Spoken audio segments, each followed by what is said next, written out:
break and go over to Gene Mackin. We're not taking a break, so stay where we are. But we're going to go to Gene Mackin, who's over at the Institute of Politics at St. Anselm College. Gene, what do you have over there? Well, Josh, we have a dedicated audience of voters here at the New Hampshire Institute of Politics. Clara Monier joins us from Goffstown now. And Clara, what question do you have for the candidates tonight? Well, I would like to find out what their solutions are for the crisis that will be occurring in the Social Security system in the near future. It won't be running out of money, but if a few changes were made at the present time, it would last a long time into the future for our children and our grandchildren. And I'd like to know what the candidate's position is on that issue. Mr. Ennis, we'll start with you. Yeah, I mean, Social Security is a major issue, and I think Ms. Monier is right in stating that if we make some changes now, we can avoid major problems later, and that's important. And this really ties into my plan for the budget deficit and debt. We need a strategic plan for the budget. We need a 10-year plan that lays out what we need to do to keep this country solvent as we go forward. Social Security is a part of that plan, a part of that conversation. I think we need to be very thoughtful, and instead of thinking about the next election, we need to start thinking about the next generation. Mr. Kelly, why don't you take it from there? We have to do something. Keep kicking the can down the road is not a solution to anything.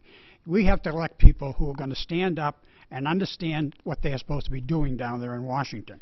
I mean, we have $127 trillion missing, that, unaccountable for pension promises that the government has made, that there's no way to be able to do that. At some point, it's all going to collapse unless we do something now to say, hey, let's get this thing, put it together, tell the people the truth, and let them cope and come to terms with this problem. Specifically, Mr. Ginta, how do we maintain the solvency of Social Well, thank Security? you very much, Clara, for the question. It's an important one. We have 54 million people in our country who receive Social Security benefits and want to make sure that it is there in the long term. The reality is, if nothing is done in 2033, the Social Security will go bankrupt. We do not want that to happen. We want to preserve and protect Social Security.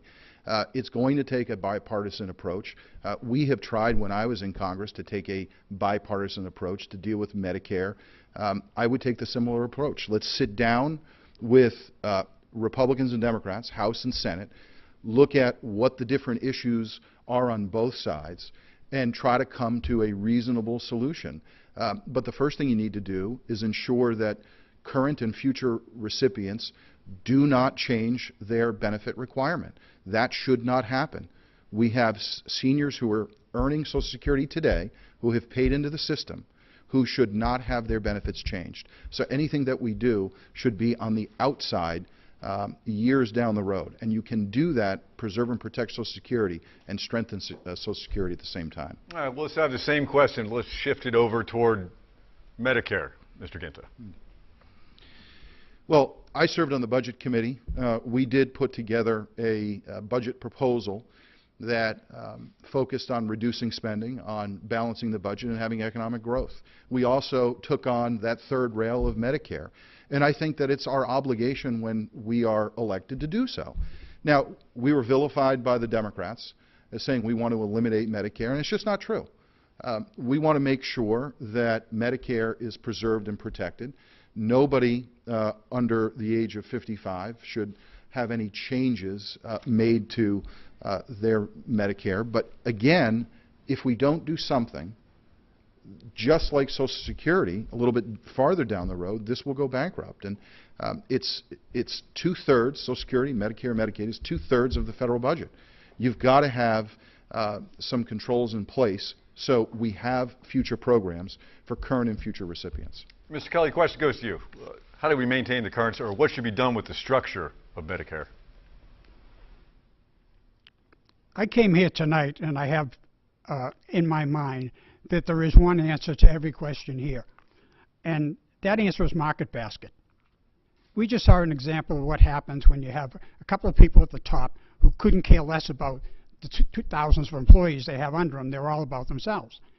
And the people came together and got behind the employees and forced those people to back off and do what was right.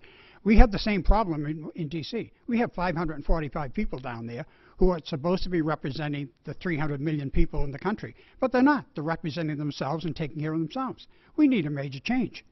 Once we get the people back in power, then we can make those changes.